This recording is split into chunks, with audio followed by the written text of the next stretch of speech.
Muy buen día. En esta oportunidad, nuevamente reiterar mi agradecimiento a Enfoque Derecho y al profesor doctor Javier Albán por la oportunidad de poder presentarme nuevamente ante ustedes para recapitular, incidir, profundizar en cierta medida en lo que se refería al procedimiento legislativo, pero específicamente respecto a algunos tipos de normas o cómo se ha planteado lo que se denomina las denominadas, entre comillas, leyes especiales, con especial incidencia, lo cual es válido porque efectivamente el reglamento del Congreso sí lo prevé, a lo que es la aprobación de la ley de presupuesto, equilibrio financiero y endeudamiento público. Tenemos una regulación mucho más puntual respecto a ello. Al respecto, habría simplemente que de repente recordar que efectivamente existe un procedimiento parlamentario regulado por etapas, que si se quiere, digamos, como marco general, es la presentación, este es derivado o enviado a comisiones para su estudio y dictamen, se elaborará el dictamen, ¿no? Este dictamen tendrá que estar publicado un periodo de tiempo, 7 días, como regla general. Luego podrá, con acuerdo del Consejo Directivo o por acuerdo de Junta de Portavoces, dependiendo de la materia, lo veremos más adelante, porque efectivamente hay algunas materias que no son pasibles de exoneración, que podrán ser incluidos efectivamente también en agenda por acuerdo de Junta de Portavoces. Luego habrá un estudio y debate en el Pleno o en la Comisión Permanente, periodo de receso parlamentario. Algunas materias no podrán ser materia de, para redundancia, de evaluación, estudio, análisis, votación por parte de la Comisión Permanente. Habrá un periodo para una segunda votación y ya, bueno, luego habrá un trámite que eso se elaborará la autógrafa, se enviará al Poder Ejecutivo. Veremos que efectivamente hay algunas materias que no pueden, una materia específicamente que no puede ser objeto, un tipo de ley que no puede ser objeto de observación presidencial para que luego se produzca la respectiva promulgación. Eso, digamos, como marco general. Ahora bien, cuando hacemos referencia a, si se quiere, eh, a lo que son leyes especiales, lo primero que tenemos que preguntarnos es qué podríamos entender por especial en contraposición a lo que se entendería por ordinario. Y ahí, por ejemplo, sí podríamos tener distintas formas de calificar o distinguir entre lo que es lo ordinario y lo que es lo especial, ¿no? La primera es ciertamente, digamos, al proponente. Por regla general, si estamos hablando de leyes, estamos hablando de leyes formales, las leyes formales debieran provenir fundamentalmente del Congreso, ¿no? De los grupos parlamentarios, fundamentalmente, o congresistas no agrupados. No lo excepcional, pero sino, digamos, lo especial, si se quiere, podría estar más yéndose en la óptica del Poder Ejecutivo, de las iniciativas ciudadanas o eventualmente, ciertamente, también de los colegios profesionales, por ejemplo, o de los gobiernos locales. También podríamos tener ciertamente una dimensión objetiva que es, digamos, la materia. Las leyes ordinarias, digamos, optaría por mayoría, si se quiere, simple, no mayoría calificada, no una mayoría absoluta, y que efectivamente puede empezar sobre cualquier materia respecto a la cual no exista una norma, una redundancia específica o especial que establezca un tratamiento diferente. El otro elemento podríamos aludir al tipo de norma.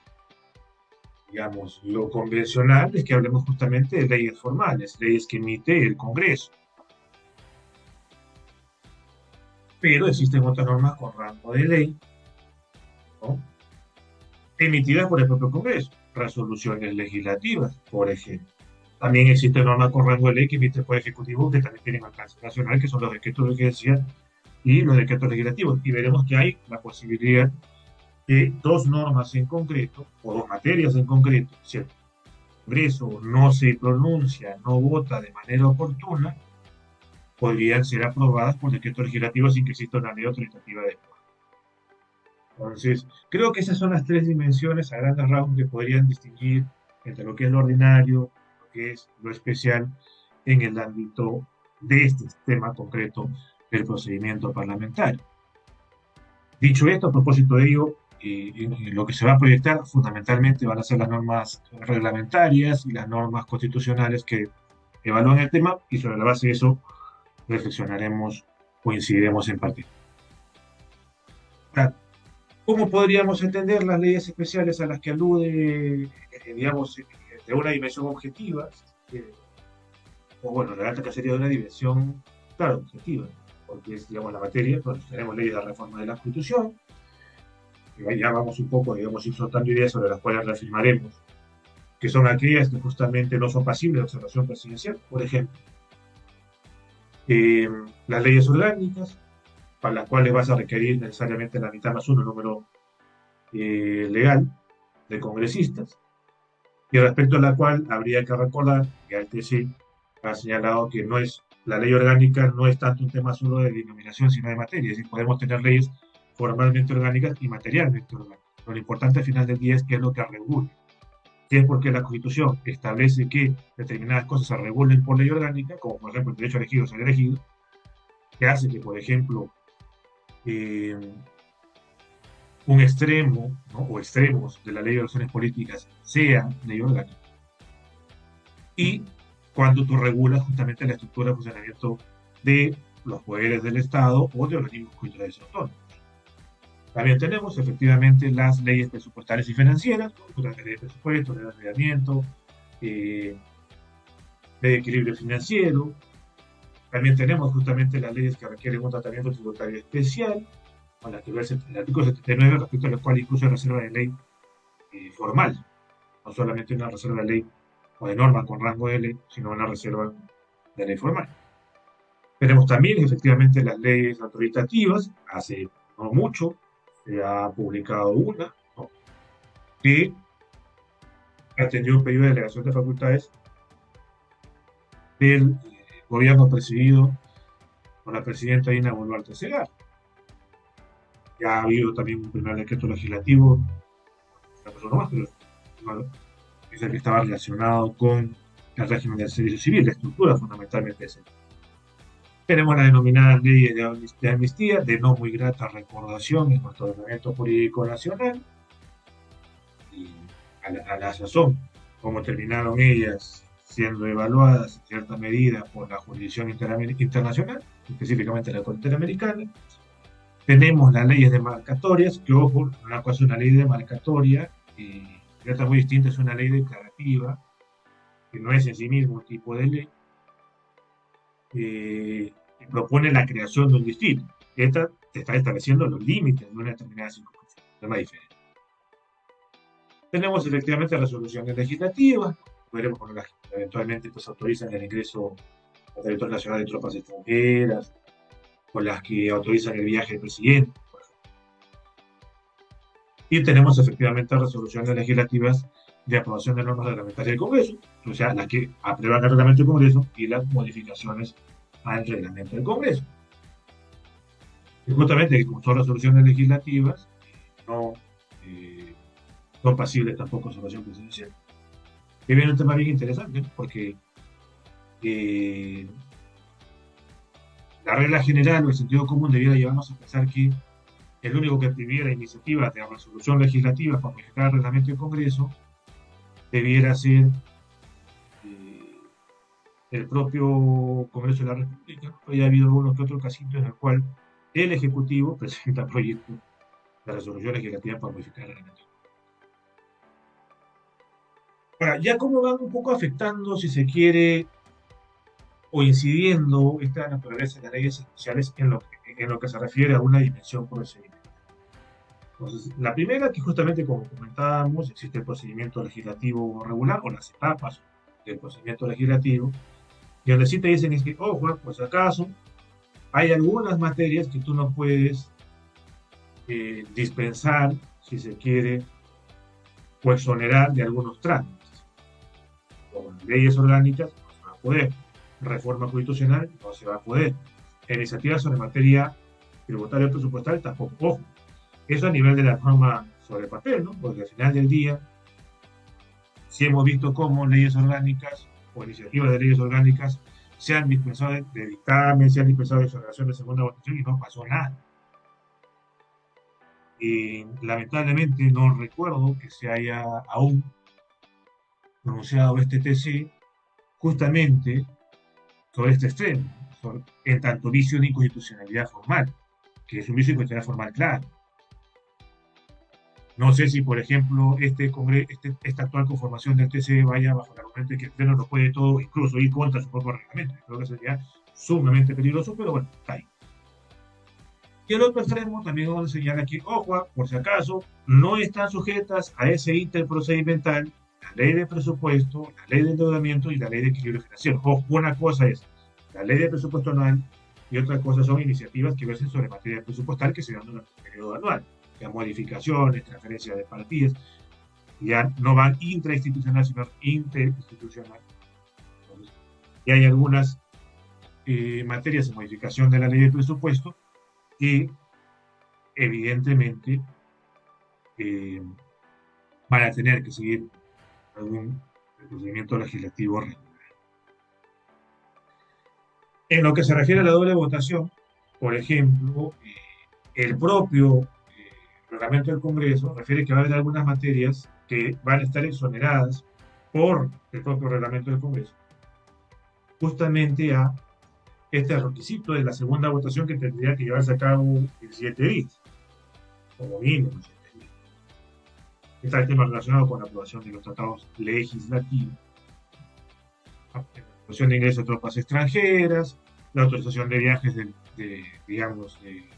presidente de la República a territorio nacional, que por ejemplo incluso este tema de autorización de tropas extranjeras y autorización de viajes ni siquiera es objeto de dictamen, ingresan casi directo por acuerdo con portavoces a la agenda del Pleno. Ni siquiera a veces ni siquiera lo ve el Consejo Directivo. Las proposiciones de resolución legislativa del Congreso tampoco quieren esa doble votación. Tampoco justamente requieren esta doble votación, la aprobación justamente de la ley de presupuesto y sus leyes conexas, llámese justamente las relacionadas con endeudamiento público y equilibrio financiero, las que están relacionadas con créditos suplementarios, habilitaciones y transferencias de partidas, que es justamente el tema vinculado a materia presupuestal durante el periodo anual, y ya no para aprobar la ley de presupuesto del siguiente año, ¿no? Y la aprobación, evidentemente, de la cuenta general de la República. Entonces, hay un procedimiento regular, es un procedimiento que busca, digamos, que exista un periodo extendido en la cual se enriquezca el periodo deliberativo, en la cual, sobre todo considerando que somos un Congreso unicameral, donde haya mayor reflexión, mayor retroalimentación de cada paso que va dando el Congreso en sus distintos órganos. Entonces, eso es la regla general, pero hay algunas materias que se consideran que quizás no son lo suficientemente complejas o están más bien vinculadas con lo administrativo que con lo estrictamente normativo, que se estima que no es necesario agotar, si se quiere, todo ese trámite regular. Entonces, ahora bien, en cuanto a las formalidades de la presentación, a propósito que justamente, por ejemplo, la Comisión de Descentralización ha aprobado ayer un dictamen que impulsa la transparencia y la celeridad en lo que se refiere a los acuerdos de las actas de las sesiones del Consejo de Ministros y las agendas. Pues ahí, por ejemplo, vamos a encontrar que si es que es el Poder Ejecutivo el que va a presentar una iniciativa, tendrá que estar necesariamente refrendada efectivamente por el presidente del Consejo de Ministros y ciertamente en forma opcional por el ministro o los ministros de las carteras vinculadas con la materia de la iniciativa legislativa que propone, ¿no? Esto ciertamente como regla general. Ahora, ustedes van a poder ver que, por ejemplo, si bien el oficio con el cual se presenta una iniciativa legislativa es suscrito por el presidente del Consejo de Ministros, la exposición de motivos va a tener la rúbrica o el sello de otros ministros. La Minjus, Minsa, Ministerio de Economía, totalmente.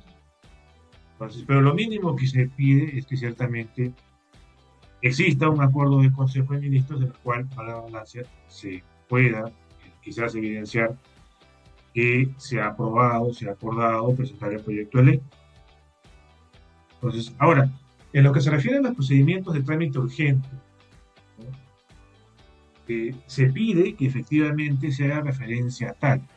Es decir, y ahí hay que quitarle un mito, ¿no? Porque recuerdo que ya desde 8 años, 7, 8 años, se criticaba con eso, pero no, pues Congreso obstruccionista, Congreso que dilata, Congreso que carpeta, no, un momentito. Entonces, el principio de colaboración entre poderes públicos no conlleva que yo a priori, va redundancia, le otorgue prioridad o preferencia a los proyectos del Ejecutivo. No todo proyecto del Ejecutivo es urgente. El proyecto ejecutivo, como regla general, entra y debiera seguir en principio de trato sucesivo. Y ingreso a ver los proyectos de ley conforme me llegan, ¿no? ¿Quieres que lo tramite de manera célere? Bueno, dime que es urgente. Y dímelo por escrito. Yo no puedo presumir que un proyecto del Ejecutivo a priori es urgente. Y acá por lo menos te están colocando solamente que coloques o que hagas referencia expresa o que invoques en todo caso expresamente el 105 para que te lo tramiten de manera preferente. Ni siquiera te están pidiendo una exposición de motivos adicional o un anexo a la exposición de motivos que justifique por qué consideras tu Poder Ejecutivo que tiene que haber trámite urgente. No hay un Congreso obstruccionista, no hay un Congreso que dilata, no hay un Congreso que carpeta, a priori, si es que el Ejecutivo no te coloca que es un trámite urgente. Tampoco es la idea de que, ya, yo quiero que vean todo lo mío rápido, entonces a todo le coloco urgente, aprovechando que no tengo que motivar. Tampoco esa es la idea. Tiene que haber un equilibrio, tiene que el Ejecutivo ser consciente de ver qué es lo que ellos consideran que es. No todo puede terminar convirtiéndose en urgente, postergando nuevamente al titular originario de la función normativa que debiera iniciar justamente con la propositiva, que es el PAN. Entonces, en lo que se refiere justamente a la ley de presupuesto, acá ya tenemos un tema vinculado incluso hasta de fecha. Entonces, te piden efectivamente que tú presentes a más tardar el 30 de agosto del año anterior los proyectos de ley de presupuesto, endeudamiento y equilibrio financiero. Y en el caso de que ustedes quieran tener un tratamiento tributario especial, necesitas, esto en realidad está desfasado por ese reglamento, un estudio del impacto de la futura ley en el desarrollo y bienestar del país. Bueno, en realidad esto es parte casi de un análisis costo-beneficio. Y si viene del Poder Ejecutivo, que tiene un MEF, que es un órgano técnico, no un órgano, un organismo técnico, un sector técnico, evidentemente lo tiene que tener. En realidad es un requisito que hoy por hoy deben cumplir todas las iniciativas legislativas, pero sobre todo aquellas, ¿no? Y creo que en realidad ya en el marco de una interpretación dinámica de las normas, que es lo que corresponde más que originalista, esta está más pensado al estudio del impacto de la futura ley en la circunscripción, en el sector al que quiere favorecer. Porque estamos hablando de un tratamiento especial, ¿no? Inafectaciones, exoneraciones, tratamiento tributario especial a una determinada zona del país. En ese contexto, efectivamente, requieres de una justificación mayor. Precisamente, claro, no lo dice ahí tampoco, pero yo creo que quizás, nuevamente, en el marco de una interpretación dinámica y asociada a la jurisprudencia del TC, debiera llevarnos a evaluar que exista por lo menos el denominado test de igualdad, porque estás haciendo un tratamiento tributario especial o diferenciado. Lo mínimo que deberías pedir es eso. Entonces, en el caso de la Cuenta General de la República, también te piden una fecha máxima para su presentación, la quincena de agosto, pero adicionalmente a ello, tienes que ir acompañado con un informe de autoría de la Contraloría. Yo lo presenté al Ejecutivo, sí, pero tienes que acompañar el informe de la Contraloría y tienes que presentarlo el 15 de agosto. El año siguiente hay que juntarse el presupuesto, evidentemente. En el caso de las leyes autoritativas, ¿no? Tienes que establecer efectivamente la materia específica y el plazo de autorización, ¿no? Porque no es que te traigan un cheque en blanco. Es más, tú podrías terminar en el marco, por ejemplo, de un control de decretos legislativos, eh, plantear la derogación de un decreto legislativo porque se te fue el plazo. Recuerdo que en la época de 2016-2019 se cayó un decreto legislativo solo por eso. O se recomienda que se caiga un decreto legislativo solo por eso, que se fue el plazo. En el caso de materia específica, claro, ahí va a depender mucho de qué lado del péndulo se encuentra, digamos, el contexto. Ciertamente, la jurisprudencia TC ha estado más inclinada a establecer una interpretación flexible de lo que se refiere a la materia específica. La normativa no puede ser pues, una demasiado detallada, porque estoy de lo contrario, mejor de nuevo te presento un proyecto de ley en vez de sacarte una ley alternativa, ¿no? Para sacar decretos legislativos. Pero sí, un punto medio al que se ha procurado llegar es a que en la exposición de motivos haya un mayor nivel de detalle, de exhaustividad. Y ahí hemos ido, pues, también nuevamente como justamente a Miguel Péndulo. En el gobierno del señor Kuczynski se pedía un nivel de exhaustividad bastante más amplio. En el gobierno de Castillo también. En esta última, se han invitado ciertamente a los ministros a sustentar el dictamen de la Comisión de Descentralización. Me pareció bueno, me pareció raro, por ejemplo, que no se haya pedido, pese a ser ley autoritativa y que tenían que regular un tema, digamos, de cierta vinculación constitucional, que no se haya quitado la Comisión de Constitución. Porque al final del día, quien tendrá que hacer el control de los actos normativos del Poder Ejecutivo no es la Comisión de Descentralización, puede ser la Comisión de Constitución, una locura, pero bueno, así fue. Ahí, por ejemplo, no ha sido tan exhaustivo. Pero bueno, estas son las dos materias que fundamentalmente te van a pedir. Y claro, evidentemente, como no puede por decreto legislativo regularse materias que no pueden ser a su vez objeto de regulación por parte de la Comisión Permanente, no vas a poder pues contener o pedir atribuciones para reformar la Constitución, para reformar leyes orgánicas, menos aún para aprobar la ley, tratados internacionales legislativos o eventualmente para aprobar la ley de presupuesto. Otra cosa es que, como le punto que sí, si se te va el tiempo, si se te va la hora, no paras el reloj, la ley de presupuesto puede terminar saliendo por decreto legislativo, pero otra muy distinta es que tú pidas facultades para tú mismo, a sola firma, sacar un decreto legislativo de aprobación de ley de presupuesto. En el caso de la ley de demarcación territorial, sobre el reglamento del Congreso, sí es mucho más general, donde dice que te piden informes y antecedentes técnicos que se señalen en las normas que regulan la ley de la materia. Si nos remitimos a la ley de demarcación de organización territorial, pues encontraremos justamente que piden un estudio de diagnóstico y zonificación provincial. También te piden efectivamente un expediente único de saneamiento y organización territorial, te piden mapas temáticos y documentos cartográficos. Pero, ¿cuál es el problema con el tema de la ley de demarcación territorial? No problema, sino en todo caso, ¿por qué es que están abiertos? Porque no es lo mismo una ley de demarcación interdepartamental a una ley de demarcación intradepartamental, a una ley que fija límites entre circunscripciones ya existentes y otra que se tenga que emitir como consecuencia de la creación de distritos o la elevación de distritos a la categoría de provincia. Entonces, los documentos técnicos, los informes que te van a pedir para impulsar una iniciativa relacionada con leyes demarcatorias territoriales va a depender de sobre qué recae, ¿no? O sobre qué está involucrado, por ejemplo. En lo que se refiere a tratados internacionales legislativos, lo veíamos en su momento, ¿no?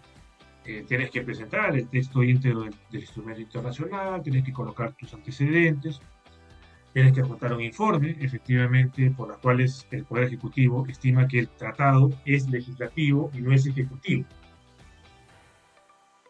Entonces, mientras que, por ejemplo, cuando ocurren los tratados internacionales ejecutivos con la dación de cuentas, es al revés. Tienes que tener la opinión técnica de los sectores competentes y efectivamente el proyecto de resolución suprema que aprueba, la resolución suprema que aprueba la revisión al Poder Legislativo. En lo que se refiere a la prórroga del estado de sitio, porque estado de sitio es un régimen de excepción, la regla es que la declara el Poder Ejecutivo por decreto supremo. Ya tenemos la posibilidad de ejercer un control posterior, o no nosotros, no, sino el Parlamento, evidentemente, de comando de los estados de emergencia. En el caso de la prórroga del estado de sitio, sí tendrías que presentar, junto con el proyecto de solución legislativa, la relación de derechos fundamentales que no van a ser objeto de restricción o suspensión en el marco de ese estado de sitio, casi prácticamente guerra civil, en la cual algunos dicen que algún territorio, a una sección del territorio nacional se encuentra bajo ese ámbito. Yo a veces estoy pensando. En el caso de ingreso de tropas extranjeras, por ejemplo, tú tienes que plantear los motivos por los cuales entra, la relación de las tropas, los equipos y el tiempo que permanecerán en el territorio peruano. Recordaba, justo en este periodo 2021-2023, que uno decía, no, están entrando porque justamente, ¿no? Nos van a invadir, o en todo caso quieren, digamos, interferir en las cuestiones, asuntos internos. Aquí, que entren, tienen que estar muy claros si van a autorizar el ingreso, para qué están entrando. No es que están entrando para derrocar a un gobierno necesariamente. Puede simplemente hacer un tema de ingreso, de pasantía, intercambio de experiencias, una exhibición. Entonces, evidentemente, vas a saber cuántos van a entrar o, y cuánto tiempo vas a estar. Claro, ahí lo que, por ejemplo, sí sería interesante, no ha ocurrido, no dio gracia, es ya, ¿qué pasa si yo apruebo la resolución legislativa y esas tropas extranjeras se quedan más tiempo del que establece la norma? Ahí ya vendría un tema un poco más sensible, si se quiere. Ahora, en lo que se refiere a la declaración de guerra y paz, acá es un tema más general, ¿no? Pues tenés que ciertamente plantear en tu exposición de motivos por qué es que válidamente vas a firmar la paz o declarar la guerra a otro país. Esperemos que eso nunca ocurra.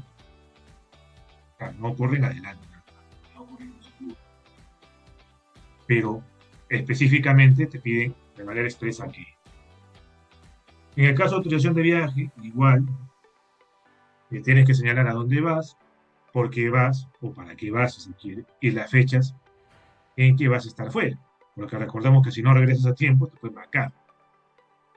Y hay un tema más de fondo, y es si es que somos un régimen presidencial, uh, por rasgos de parlamentarismo, ¿cierto? ¿Qué sentido tiene que el Congreso te autorice a que viajes? Si es que hay una fórmula, claro está, no es que me quedo solo. Pero no es que se quede descabezado el gobierno. Tengo una fórmula presidencial, tengo un vicepresidente. El problema es cuando no tengo vicepresidentes o vicepresidentas, ¿no? Pero en términos generales, ya si eligen a una fórmula, el vicepresidente reemplaza el motivo de ausencia del presidente, a que se vaya o no.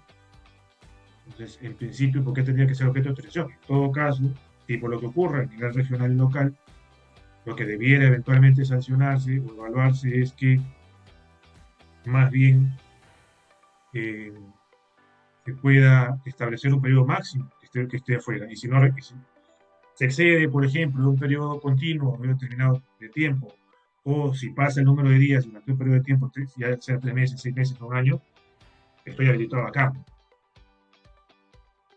Pero que tenga necesariamente que autorizarse, ahí hay un tema que creo que debiera comenzar a ser materia de evaluación, ¿no? Pero, por ejemplo, incluso en un escenario bicameral sigue materia de esta figura. Bueno, por parte del constitucionalismo histórico sí, podría decirse que sí, ¿no? Pero creo que en realidad estamos dando una autorización. La autorización pareciera ser el permiso de un órgano dependiente de, o de un órgano que está escrito ahí. El Poder Ejecutivo no está escrito al legislador. Es como que me digan que un congresista tenga que pedir autorización al presidente de la República para viajar, ¿no? O que el presidente de la República le está quedando viático para viajar. Eso no ocurre. En el caso de las iniciativas en materia tributaria, ya también te piden el objeto y el alcance de la propuesta, que en realidad se lo piden a todos. Con lo cual creo que este numeral del reglamento del Congreso ya casi está desfasado. Porque el efecto de la vigencia de la norma en la legislación nacional se pide para todas las entidades legislativas, pero igual está expresamente señalado. Pero en el caso específicamente de beneficios y exoneraciones tributarias, ahí sí te dicen, ojo, si estamos hablando de prórroga o renovación de beneficios tributarios, ahí sí tienes que evaluar si se ha cumplido en el periodo originario con esos beneficios y cuál es el alcance a los sujetos beneficiarios. Lamentablemente creo que este literal, que sí más bien es propio de esta materia, no ha sido analizado con el rigor que corresponde siempre al tema del régimen horario, tema del régimen de exportación, tema del régimen ELEC. Entonces, la exposición de motivos termina siendo muy general, muy genérica, para beneficios que a veces tienen 10, 12, 13, 15 años. Creo que debiera ser más exigente ese nivel de análisis. Pero bueno, es un poco lo que hay en ese extremo. Ahora, habría que recordar que, por ejemplo, en el caso específicamente justo de beneficios de sanciones tributarias, se requiere un informe previo del MEF, que es que quien presenta ello es un congresista. Evidentemente, si lo presenta el Ejecutivo, necesariamente vas a tener la opinión del MEF. ¿Cuál es el problema? ¿O cuál es el detalle? Que ese informe del MEF no es vinculante. La Constitución no dice que sea vinculante. Dice que tengas que tener el informe. Si pesa un informe negativo, te vas de frente y ahora conseguir con eso. Pero claro, por lo menos tienes que tener un informe del MEF. Previo informe del MEF. Ahora, ¿qué se ha convertido a veces el informe del MEF? En invitación informal para que pongas ante la comisión y des tu posición. Creo que es un reemplazo razonable, pero por lo menos es un mínimo de exigencia que te van a pedir. Bueno, en lo que se refiere a las reglas de votación, efectivamente, en el caso de la ley de reforma de la Constitución, que está muy de moda, requieres como la regla general, efectivamente es mitad más uno, o sea, 66 para adelante, más un referéndum ratificatorio que tendría que llevarse a cabo entre 60 y 90 días, no 4 meses, 5 meses, y 60 o 90 días. La ley establece ese periodo. Y recordemos que, por ejemplo, en el caso del 2018, fue en 2 meses. Y eventualmente se puede exonerar del referéndum ratificatorio si tienes 87 votos en 2 legislaturas ordinarias sucesivas. Y sucesivas.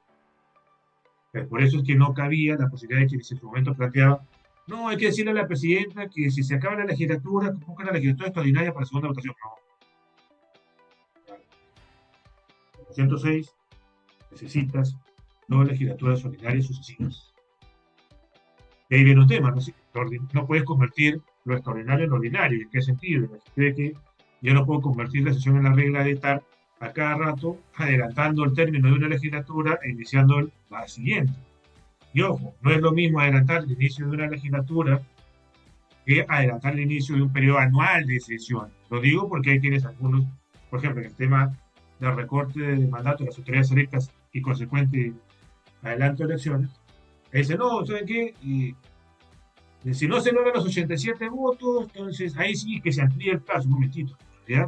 ¿Qué quieres? Que se vote que la segunda votación sea en agosto. Entonces, creo que ahí, o qué es lo que pretende, sacar una resolución legislativa para adelantar el término de esta legislatura que recién ha iniciado hace menos de 2 semanas y el inicio de un periodo anual de sesiones que iniciaría a fines de julio y que a su vez implicaría materialmente una nueva elección de la mesa electiva. Entonces, a lo que voy es que si queremos convertir, si queremos respetar lo que son las normas reglas, debiéramos ir primero 66 votos más referéndums, ¿no? De la banca hasta agosto y, si estamos hablando del tema electoral, evalúa un proceso que se esté convocando a partir de agosto y sincérense. Lo otro es, lo votamos lo más pronto posible en marzo, 2 meses, abril, mayo, referéndum en mayo, referéndum ratificatorio, y si se aprueba, ya tener la reforma en junio, no me espero a agosto. Y si se puede, incluso a fines de mayo. Pero bueno. Y acá está justamente la referencia que la ley de reforma constitucional no puede ser observada por el presidente de la República. Entonces, por eso justamente decíamos, oye, si las leyes de reforma constitucional no pueden ser materia de observación presidencial, ¿cómo el Poder Ejecutivo va a poder hacer cuestión de confianza por iniciativa de reforma constitucional? Que es un poco lo que sustentó el TC para reafirmar que no cabía la posibilidad de iniciativas de reforma, o sea, de cuestiones de confianza por iniciativa de reforma constitucional, más allá de la praxis parlamentaria, que en realidad lo único que había era la cuestión de confianza promovida por los gabinetes Villanueva y en el caso de inmunidad presidencial del gabinete del Solar, y que encima ni siquiera se terminó materializando, ¿cierto? En el caso de la inmunidad. Caso de leyes orgánicas, nuevamente necesita mitad más uno, número legal, 66 para arriba. Acá van a poder ustedes advertir a veces en los debates, en los diarios de los debates, en los cuales, pese a que la norma que está siendo materia de aprobación no dice ley orgánica, antes de la votación, el relator o el propio presidente o presidente del Congreso de Funciones dice, por estar regulando, ¿no?, las competencias de un organismo autónomo, por ejemplo, ¿no?, por estar regulando tal cosa, tiene que votarse por ley orgánica. No se requiere 65. En el caso de tratamiento tributario especial, cuando hablamos de una zona determinada del país, también requiere 2/3 de votos. Usted incluso cuando hizo abordar un tema de tratamiento tributario especial, fue en cierta medida este punto. De la Amazonía. En el caso de créditos parlamentarios, de créditos suplementarios, que se regulan fundamentalmente casi bajo las mismas normas de la ley de presupuesto, si te dicen, ojo, en el caso de créditos suplementarios, sí lo puede hacer la permanente, pero requiere los votos de los 3/5 del número legal de los miembros de la Corte. Lo puedes hacer en el ámbito de receso, sí, no necesitas un registro extraordinario, puedes hacerlo a la permanente, porque necesitarás 3/5 de la permanente. En el caso de la cuenta general de la República, habría que recordar que efectivamente el plazo, habíamos dicho, ¿no?, que se presenta el 15, vas a tener 2 meses para revisar y emitir un dictamen, justamente la ley de la cuenta general de la República, que va más o menos con el plazo actual, ¿no? Porque el plazo actual es 60 días útiles para estudio y dictamen de cualquier proyecto de ley. Tienes que enviarla efectivamente, necesariamente, al Pleno, y tendrá el Pleno que votarla el 30 de octubre, ¿no? De lo contrario, efectivamente, va a tener que ser el Ejecutivo que apruebe la ley de la cuenta general por decreto legislativo, y acá, por ejemplo, no hay ley autoritativa, sino que simplemente se le fue el plazo al Congreso, y como se le fue el plazo al Congreso, es justamente el Ejecutivo el que saca la norma. ¿Por qué no decreto de urgencia? Porque por mandato constitucional sobre la materia económica y financiera está más que todo pensada en normas de transitoriedad, por los supuestos hechos. En el caso del procedimiento especial de la ley de presupuesto, ¿no?, justamente acá tenemos el tema de la sustentación. Tú lo puedes presentar, justamente tienes hasta agosto para presentar, no, estás en agosto, ¿no?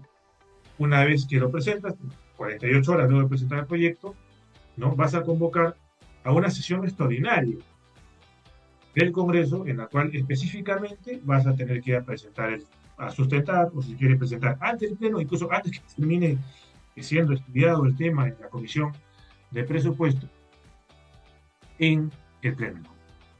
Y acá, por ejemplo, estamos hablando de una sesión extraordinaria específica para eso. No estamos hablando de sesión solemne, no estamos hablando de sesión ordinaria, la cual es un punto más de la gestión. Es una sesión exclusivamente para escuchar a 2 funcionarios específicos, presidente del Consejo de Ministros y MES. Ellos van a tener 60 minutos para presentar, sustentar los respectivos proyectos de ley de endeudamiento y equilibrio financiero. Luego de esto, efectivamente, van a poder sustentar los voceros de cada grupo parlamentario, si quieren el término, con un periodo de 20 minutos. No mayor, para hacerlo. Habría que recordar en ese contexto que, claro, luego ya la práctica parlamentaria de hecho, bueno, son los voceros como mínimo, ya después pueden intervenir los demás congresistas que no tienen la condición de vocero. Que el vocero remite la relación de oradores es otra cosa, pero no es que el vocero, digamos, debata. Luego venimos a la etapa del dictamen. Ya lo presentaste, acá lo envías justamente a la ya presentaste en el pleno el proyecto de ley, ya los escuchaste, ¿no? Estos proyectos son publicados en el peruano. Ya no sé hasta qué punto pues, van a ser presentados por el peruano si ya están publicados en la web. Bueno, sigue esa regla. Y son derivados a la Comisión de Presupuestos, que lo analiza efectivamente en sesiones públicas. Entonces, ahí el tema de los 60 días, yo no recomendaría que te tomes los 60 días útiles porque después de repente no te llega el tiempo. Entonces, luego, efectivamente, tú vas a tener que presentar cuando se elabore y se apruebe el dictamen, la Comisión de Presupuestos. El debate inicia el 15 de junio, el 15 de noviembre, el debate del dictamen de la ley de presupuestos. Ese plazo del 15 de noviembre está en el reglamento. Puede ser que se comience a debatir antes para que no estés corriendo contra el reloj. También te dice que debe ser aprobada con el voto favorable de la mitad más uno, ojo, no el número legal, sino el número de los congresistas presentes. Para cada asistencia, ¿no? Ahora hay una voz tipo aeropuerto en el Congreso, ¿no? que te da cuenta de ello. Y la mitad más uno, si hasta el 30 de noviembre no lo apruebas, ni lo envías, entonces ahí vas a tener un menudo problema, porque el Poder Ejecutivo va a publicar su proyecto en sus propios términos, ¿no? Como justamente como decreto legislativo. Al final del día es un poco lo mismo. ¿Cómo será el debate en el pleno? ¿No? Justamente, primero interviene el presidente del Consejo de Ministros, que va a plantear su opinión sobre el dictamen de la Comisión de Presupuestos, hablando de su situación, evidentemente. Luego viene el ministro de Economía, ¿no? Y ya luego, evidentemente, va a hacer uso de la palabra, estos mandatos constitucionales, el presidente del PJ, el presidente por las elecciones, el fiscal de la Nación y el defensor por defensor del pueblo. Cada intervención no puede superar ciertamente los 30 minutos. Luego van a, evidentemente, intervenir los voceros de los grupos parlamentarios, luego interviene cada congresista, donde todos los congresistas piden que se incorpore una disposición complementaria transitoria final y por eso termina una ley de presupuesto con más de 100 disposiciones complementarias finales. ¿No? Luego del debate, ¿pueden presentar un texto institutorio? Sí, porque más, por lo general se termina presentando un texto institutorio, ciertamente. Y el presidente del Consejo de Ministros tendrá que determinar si está de acuerdo o no está de acuerdo con el proyecto de ley. Y luego de eso, efectivamente, se procederá a la votación de. Y ahí en el caso de la ley de presupuesto hay un tema bien interesante que lo conversábamos con algunas colegas con ocasión del año pasado. Y era si es que el presidente de la República tenía la capacidad o podía ejercer la potestad de observar la ley de presupuesto que apruebe el Congreso. Recordemos que por mandato constitucional, lo único que no está objeto a observación presidencial es la ley de reforma constitucional, por el artículo 206. De ahí, toda la demás norma, por el 108 de la Constitución, pasan por el Ejecutivo y son pasibles de observación. Pero, ¿qué es lo que ocurre con el caso de la ley de presupuesto? Y, digamos, lo dejaré a nivel de, digamos, casi de reflexión, ¿no? Y es que, digamos, en el caso de la ley de presupuesto, si es que, por ejemplo, bueno, que es un tema ya también vinculado con el reglamento. Si el reglamento te dice que solo tienes entre 15 y el 30 para debatir. Si el plazo para observar es de 15 días hábiles, si la ley de presupuesto tiene que estar necesariamente, digamos, aprobada el 30 por el Congreso. Entonces, ¿qué pasa si es que, por ejemplo, yo observo esa autora? promulgo mi decreto legislativo, o sea, promulgo como decreto legislativo mi ley, a mi proyecto de ley. Entonces, tiene sentido, a mi juicio. O sea, yo debo reconocer que en un inicio decía, bueno, en realidad, en tanto que no hay limitación expresa, debiera existir esa posibilidad. Pero si es que yo, digamos, por norma reglamentaria, voy a ir al Congreso a opinar sobre el dictamen de mi genio, voy a estar presente en el debate. Encima, sobre el texto que se va a votar, ya voy a emitir opinión. ¿De qué sentido tiene? Que encima le dé la posibilidad de observar. Entonces, claro, frente a la norma expresa que no te limita, y no es que acá estoy diciendo que todo lo que está prohibido está permitido, sino que expresamente la Constitución más bien te da la atribución para observar leyes. Y la ley de presupuesto es una ley. Y la Constitución no dice que la ley expresamente que la autógrafa de la ley de presupuesto no es pasible de observación. Pero por otro lado, me parecería un incentivo perverso a que como consecuencia de la observación eh, no termine más bien generando que el Ejecutivo tenga la sartén por el mango y termine publicando como decreto legislativo lo que fue su proyecto original y vacío de contenido y la finalidad del debate y el proceso liberativo en el Congreso. Ahora, ¿cuál sería el punto medio? Que el Congreso decida que el inicio del debate de ley de presupuesto empiece antes y termine antes, para que se dé un tiempo justamente para la observación presidencial. O que, por ejemplo, se reforme la Constitución, o bien para establecer que la ley de presupuesto no es pasible de observación tampoco, eh, cosa que ciertamente también sería riesgoso. O que, en todo caso, se plantee que el plazo para presentar el proyecto de ley de presupuesto no sea en agosto, sino de repente en julio, o en la primera semana de agosto, para que haya un poco más de tiempo en el Congreso para el debate. Entonces, es un poco lo que teníamos para conversar el día de hoy y sin más reiterar mi gratitud a Enfoque Derecho y también nuevamente al doctor Albán, profesor Albán, por una invitación más para compartir con ustedes estas reflexiones sobre temas parlamentarios. Muy buen día.